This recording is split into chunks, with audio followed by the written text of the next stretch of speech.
David, por favor, les agradecemos silenciar micrófonos. Listo, concedo la siguiente pregunta. Y es, si se sigue pagando normalmente, pero queda la deuda para pagarla en común acuerdo entre las partes. Si se sigue pagando normalmente y queda la deuda. Sí. No entiendo la pregunta. Si se sigue pagando, no alcanzo a comprender la pregunta. Espérame, dice, se sigue pagando normalmente, pero queda la deuda para pagarla en común acuerdo entre las partes. Me imagino que si queda es una deuda, si queda alguna obligación Yo entre las partes. creería que ella o la persona se está refiriendo es al reajuste. En el evento en que haya reajuste, entonces sí, se puede pagar el canon de arrendamiento sin ningún problema, pero el valor del reajuste es lo que de forma mancomunada se tiene que acordar en pago, ¿no? Pero ese es un acuerdo, ese es el acuerdo que hacen las partes. Entonces, que eso es lo que está buscando nuestro decreto ley, ¿sí? Lo que está buscando es eso, que efectivamente no se condonen las deudas, pero que se pueda hacer cualquier acuerdo para poder obtener el pago del canon de arrendamiento. Entonces, si se paga el canon de arrendamiento como ella lo plantea, como la consultante lo plantea, si se paga el canon de arrendamiento, pero el reajuste, es decir, la suma de dinero está pendiente, pues se puede acordar que esa suma de dinero se pague en un tiempo, durante el tiempo que se desarrolla el contrato, sin ningún problema. ¿Eso se puede hacer? Sí, sí se puede hacer.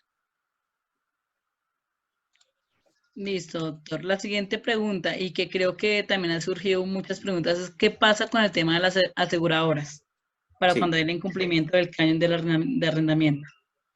sí, sí, aquí justamente y de manera precisa, cuando a partir del decreto se nos obliga a realizar un acuerdo, lo primero que la aseguradora va a exigir, ¿sí?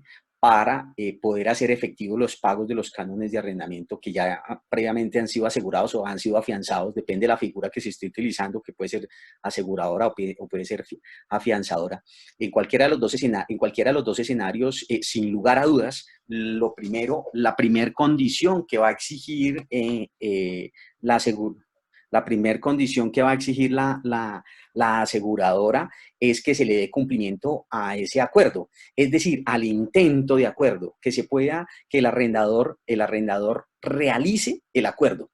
O sea, se siente a realizar un acuerdo ¿con quién?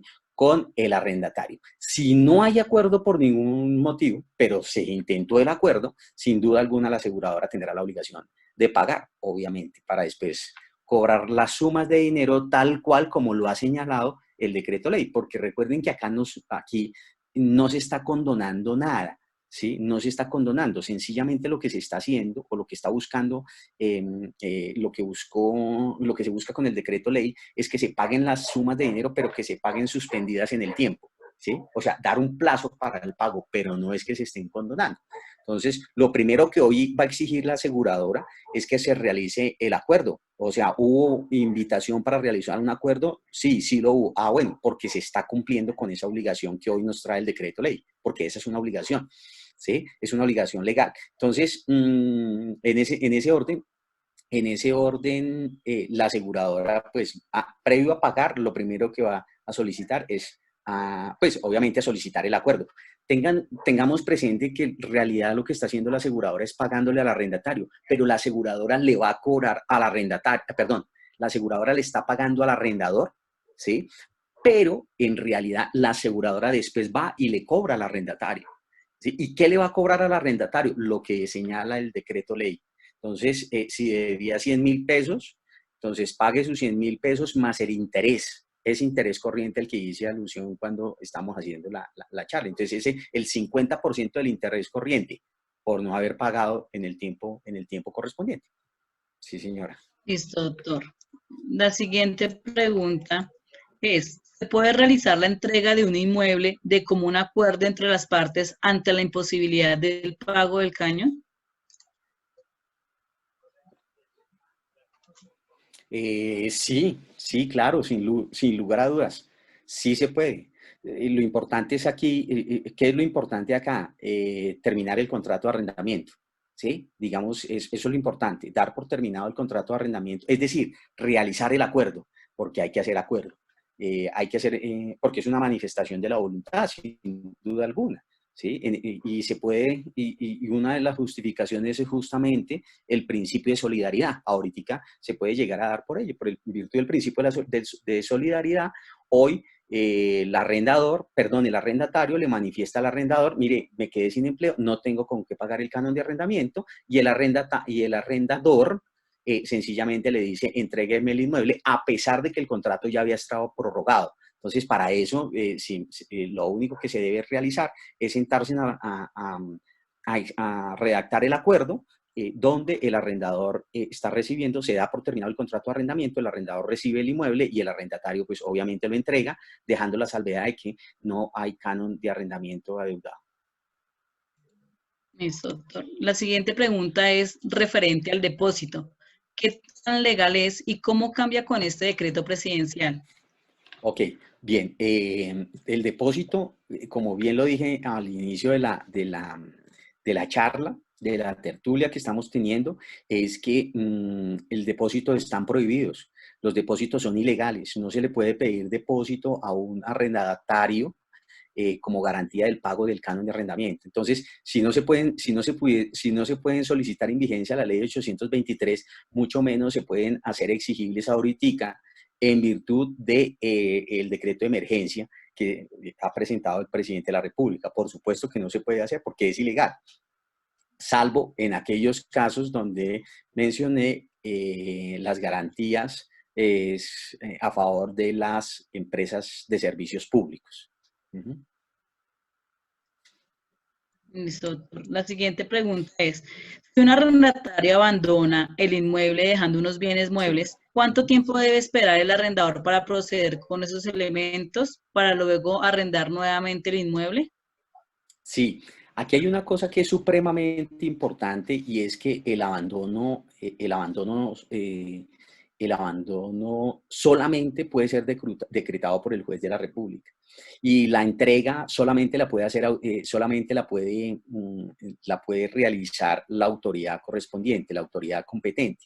Es decir, que si yo o si la persona observa, el arrendador observa que su inmueble está abandonado, ¿sí? Lo primero que tiene que hacer es acudir ante el juez de la República para dar por terminado el contrato de arrendamiento, ¿sí? Y que obviamente le entreguen, y que el mismo juez le haga una entrega provisional del inmueble. ¿Por qué? Porque recuerden que allí pueden ocurrir dos cosas cuando se abandona el inmueble. Primero, que hayan cosas, ¿cierto?, que pertenezcan al arrendatario, o que no existan las cosas que pertenezcan al arrendatario. Porque si hay cosas que pertenecen al arrendatario, obviamente en virtud del proceso, hay que hacer el proceso correspondiente para que el juez de la República ordene pues, la atención, la administración de esos bienes muebles que se encuentran allí, porque obviamente no se pueden desaparecer.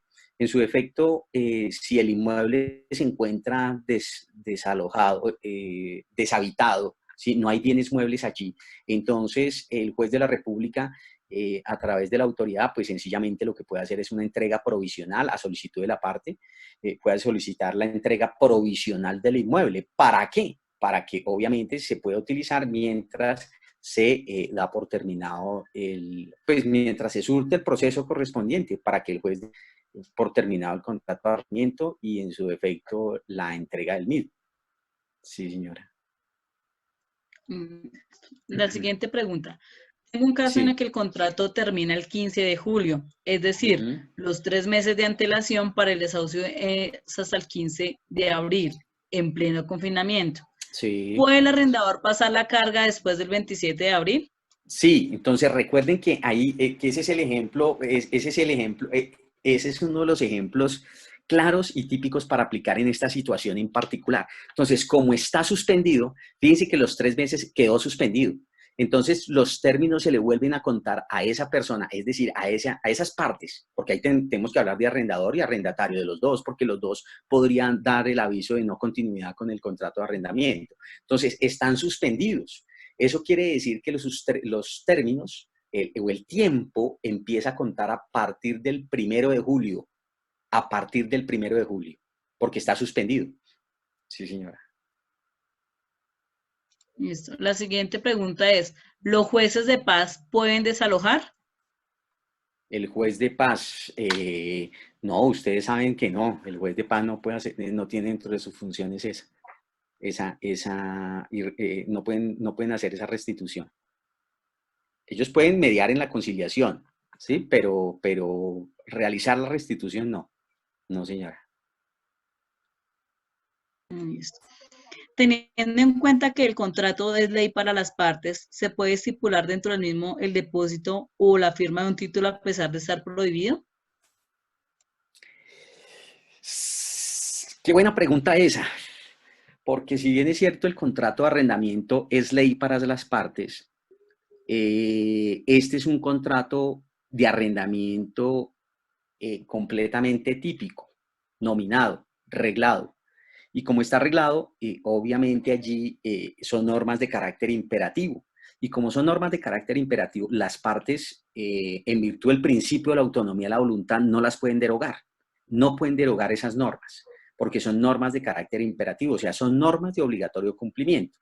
Y la ley 820 del año 2003 de manera expresa señala que no se puede crear ninguna garantía, ningún depósito para garantizar el pago de los cánones de arrendamiento o como búsqueda de garantizar los pagos de cánones de arrendamiento. Entonces, si nosotros en un contrato de arrendamiento pactamos ello, no quiere decir que allí hay principio de la autonomía de la voluntad de las partes o que hay aplicación a ese principio. No, no, porque en ese caso nosotros no podemos modificar esas normas que son de obligatorio cumplimiento, normas de carácter imperativo, porque la ley nos está diciendo que no. Es decir, que son normas que se entienden por no escritas dentro del contrato.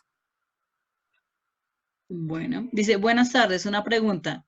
O sea que los 400.000 pesos, que es por todo el bien inmueble, creo que era el ejemplo anterior que habíamos visto con el doctor Villanueva, Ah, sí, dice, señora. ejemplo, si es una casa de 3 pisos, el arrendamiento de Sí, cada piso sería de 133.333.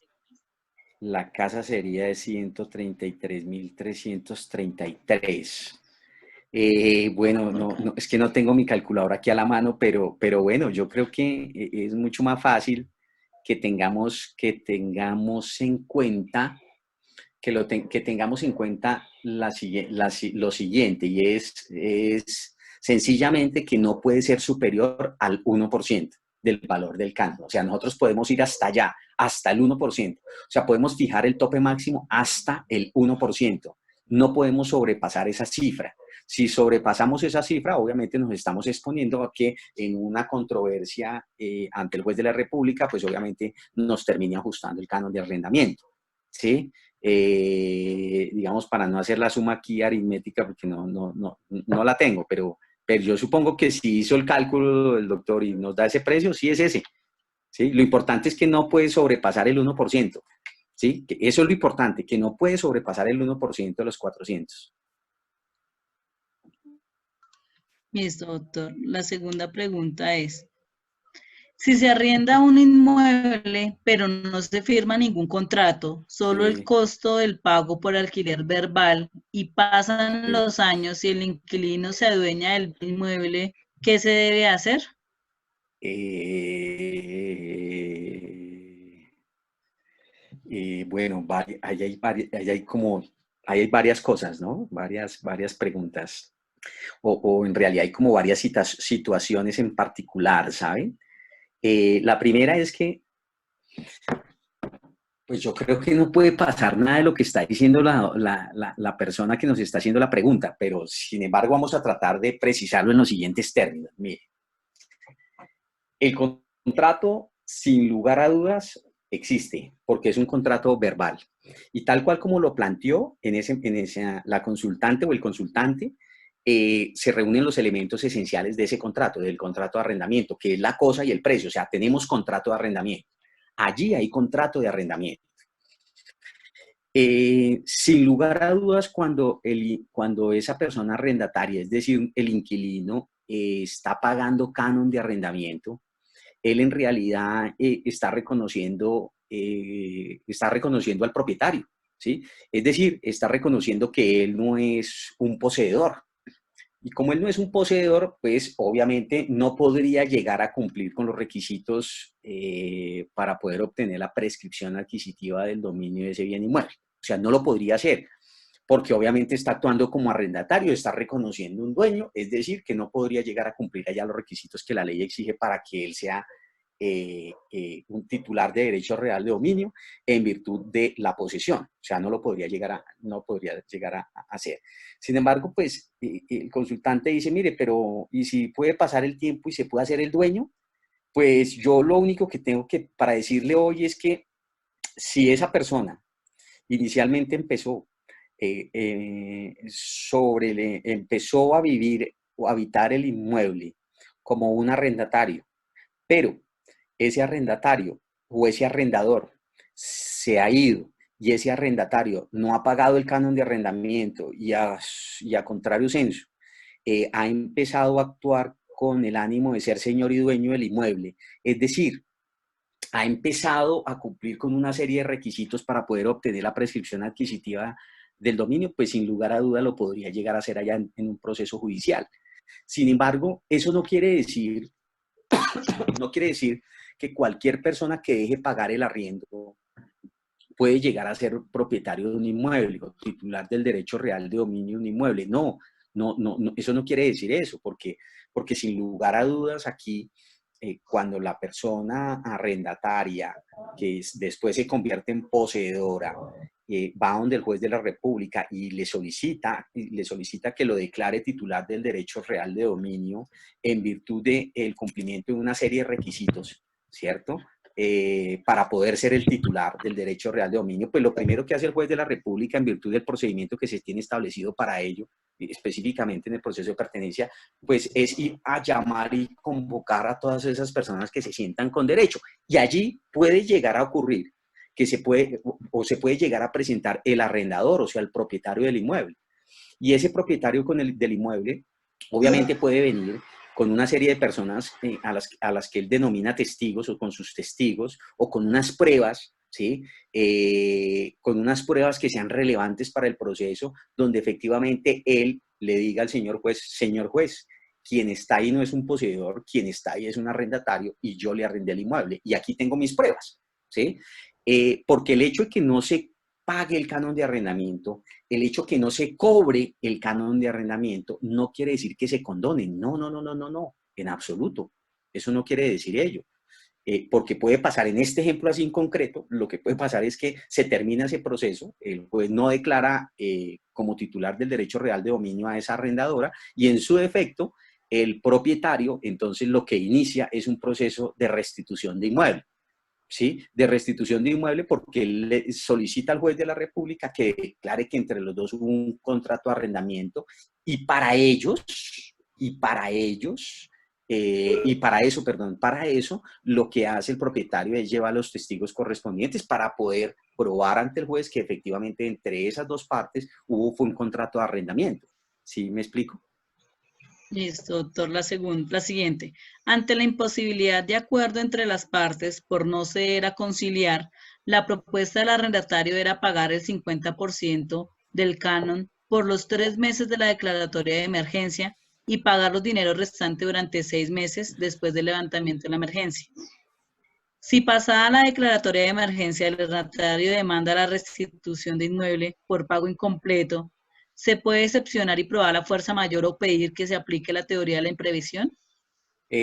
No, miren, para quien hace la consulta, hemos estado en diferentes debates sobre si efectivamente la declaratoria de la emergencia o todos estos contratos se terminan por fuerza mayor o no, si el cumplimiento o incumplimiento de los contratos se dan por fuerza mayor o no se dan por fuerza mayor. Entonces, allí lo que ocurre es que hay que mirar cada caso en particular, doctores. ¿Por qué? Porque sí es importante precisarlo. Puede pasar que efectivamente hoy una persona se haya quedado sin empleo, ¿sí? O sea, mientras la declaratoria de la emergencia la persona se haya quedado sin empleo, se queda sin empleo y se queda sin recursos. Es decir, se queda en un escenario completamente diferente y ese empleo, o mejor, se quedó sin el empleo porque efectivamente fue una consecuencia de la declaratoria de emergencia económica, fue una consecuencia de ello. Entonces, si es una consecuencia de ello, esa persona está en una situación en particular. Y por eso lo que ha hecho, lo que se buscó con ese decreto ley es tratar de proteger a esas personas, porque recuerden que no se está condonando nada, ¿sí? Y en aras de protegerlos fue prorrogar o suspender el pago de esos contratos hasta el 30 de junio del año 2020. O sea, es una suspensión para el pago, ¿sí? No quiere decir que se estén condonando, no, porque más adelante los tendrá que pagar. ¿Sí? Más adelante los tendrá que pagar. Entonces, el tema de que si es fuerza mayor o no es fuerza mayor, hoy está en debate, y está en debate porque se tiene que analizar cada caso en particular, porque es diferente si la persona, ojo con lo que voy a decir, tiene su trabajo, pero obviamente en virtud de su trabajo se reducen sus ingresos, por la declaratoria de la emergencia económica, pero se reducen sus ingresos, y esos ingresos solamente le dan para pagar el colegio de sus hijos y para poder alimentarse, ¿sí? Porque eso puede llegar a pasar, sin lugar a dudas. Entonces, fíjense que aquí la situación es completamente diferente, porque la persona en realidad se puede pensar que sí cumple, que sí tiene cómo cumplir, ¿sí? Que sí tiene cómo cumplir, pero que efectivamente lo que está tratando de hacer es no hacerlo, o sea, no pagando. Por eso, cada caso en particular debe ser analizado, porque sin lugar a dudas allí puede haber una sanción. Pues la sanción es la terminación del contrato, es la terminación del contrato por incumplimiento, y además de la terminación del pago por incumplimiento, pues cobrar efectivamente la cláusula penal correspondiente. Entonces, está súper chévere para poder hablar en una charla sobre la fuerza mayor y la teoría de la imprevisión en tema contractual, ¿sí? No tanto en estos contratos de arrendamiento, pero sin lugar a dudas se puede llegar a dar el debate. En mi particular sentir hoy, creo que no debe ser posible, no se puede llegar a dar esa aplicación de forma categórica para todos los contratos. No se pueden decir que entonces ningún contrato se cumple porque hubo una fuerza mayor, o en su defecto porque existe, o dándole aplicación a la teoría de la imprevisión. O sea, algo pasó allí. No, no, no, no. Creería que no, porque obviamente hay que hacer el análisis correspondiente, y de forma particular ante cada situación en particular, o sea, lo que rodea la emergencia económica, porque para eso es, ¿sí? En lo que rodea la emergencia económica. Fíjense que en este primer escenario ya están suspendidos los pagos hasta el 30. No, no estamos diciendo que están condonados, ojo, no, sino que hay suspensión. ¿Sí? Hay suspensión, es decir, que en el principio de la solidaridad se ha buscado proteger, ¿sí? Se ha buscado proteger el pago, ¿sí? O sea, el cumplimiento de la obligación, ¿sí? El cumplimiento, el deber de la obligación, el poder cumplir la obligación. No significa que las obligaciones se van a extinguir por la declaratoria de la emergencia, ¿no? Las obligaciones son para cumplirlas, pero digamos que eso tocaría hablarlo allá en otro escenario. Doctora, hay otra pregunta, y esa es la con la que última que ¿Hay cierro las más? preguntas. La última, Ok. sí. Dice, como administrador de bienes inmuebles y lo expedido en el decreto 579, ¿cree usted que es posible afectar las pólizas de arrendamiento con el objeto de obtener alivio a los arrendadores?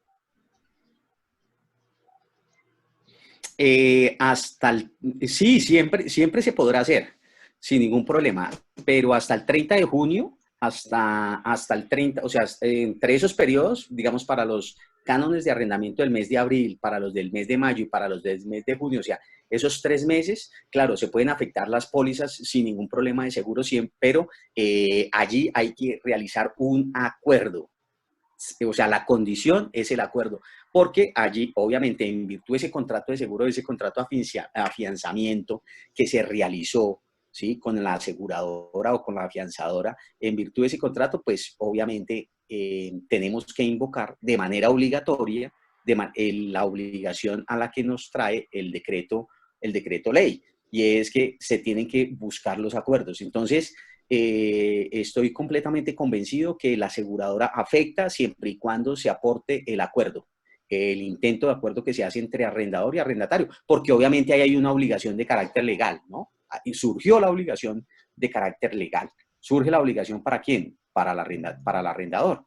Y es que hay que convocar al arrendatario a realizar ese acuerdo.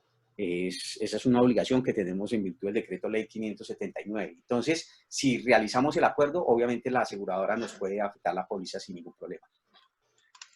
Listo, doctor. Muchas gracias. Creo que hasta el momento no hay más preguntas. Creo que fue bastante el panel de preguntas para el doctor Villanueva. Sí, veo que fueron bastantes. Sí, le agradezco pues, doctor Villanueva, porque ante todo hizo partícipe de esta conferencia que estamos haciendo de Alianza Abogados y que venimos haciéndolas cada semana con la finalidad de poder apoyar a nuestros colegas y a los estudiantes en Derecho. Entonces, le agradecemos de verdad por participar. Estos videos que usted indicó desde las 2:30 que hemos estado con usted, estos los vamos a subir, si nos autoriza, porque va a aparecer su imagen, si nos autoriza subirlos a nuestro canal de YouTube y al Facebook, que son los videos que hicimos de la conferencia. Ah, bueno, perfecto. Sí, no hay ningún problema, doctora Adriana, con mucho gusto. Muchas Listo. gracias por la invitación. Saludos a todos. Espero que se hayan resuelto las inquietudes que se plantearon con satisfacción y espero que haya sido de gran alcance la tertulia que tuvimos el día de hoy. Muchas gracias. Listo. Por favor, los demás asistentes deben quedarse. Por favor, no se vayan a desconectar. Doctor Villanueva, de Dios mediante nos estaremos viendo y de verdad le agradecemos por haber compartido su conocimiento con nosotros. Muchas gracias. Que estén muy bien, muy cordiales. Hasta luego. Gracias. Bueno. ¿Cómo vas? Doctora Adriana, bien, estaba acá escuchando ¿quién por un favor tiene conversatorio audio? más o menos. ¿Quién tiene audio? ¿Tiene audio? Alguien está hablando, estoy escuchando. Doctor. ¿Qué le iba a decir? El doctor Edison me acaba de informar que, y en un pantallazo que creo que nos queda 7 minutos, esta vez no se amplió. ¿Qué hacemos? Entonces, doctores, hagamos lo siguiente. Es que veo que hay preguntas. Bueno, ya subsanamos con el doctor Villanueva que nos acompañó y que hoy nos está acompañando con el tema de la parte primera. Hay dos partes del decreto 579. La primera parte es de los arrendamientos y la segunda parte ahora del régimen de propiedad horizontal. Veo que en el grupo hicieron bastante preguntas acerca de la aclaración de este tema. Entonces, sería que en común acuerdo, entre los asistentes que están aquí presentes y en el grupo, ustedes decían si programamos una, pero sería a las 5 de la tarde, para indicarles acerca del régimen de propiedad horizontal, que es la segunda parte del decreto 579. A ellos les colaboraría con ese tema, pero entonces sería en común acuerdo por los asistentes para ayudarles, ¿cierto?, a explicar y a informar acerca de la segunda parte en propiedad horizontal. Entonces ya sería, doctora, que usted verificara si están de acuerdo para poder programar a las 5. Pues, doctora, yo considero que proceder para no quedar como tal, o sea, cubrir todo el tema, pienso yo. Doctora Edison, ¿nos escucha? Sí, señor, perfecto. ¿Cuánto tiempo nos queda? Bueno, nos quedan alrededor de 5 minutos ya. Va a tocar crear otra sala, no sé, ustedes dirán, doctores. Por favor, entonces escriban en el chat, pues para que de pronto nos escuchemos entre todas las voces y nos confirman en el grupo y entonces daríamos continuación ahorita a las 5 para la segunda parte que sería el tema de propiedad horizontal que habla el decreto 579.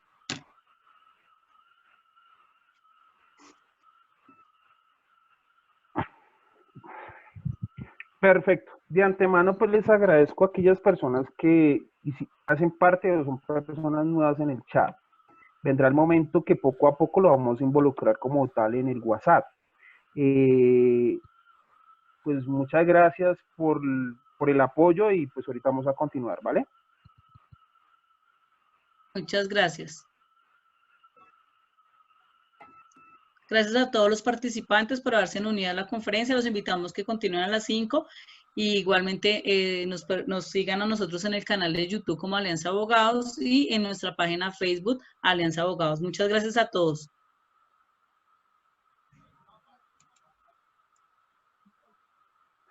Doctora Edison, demos por terminado y abrimos como tal ahorita el nuevo enlace y lo vamos a compartir por el Face y WhatsApp. ¿Listo? Muchas gracias para todos. Bueno, muy gentiles.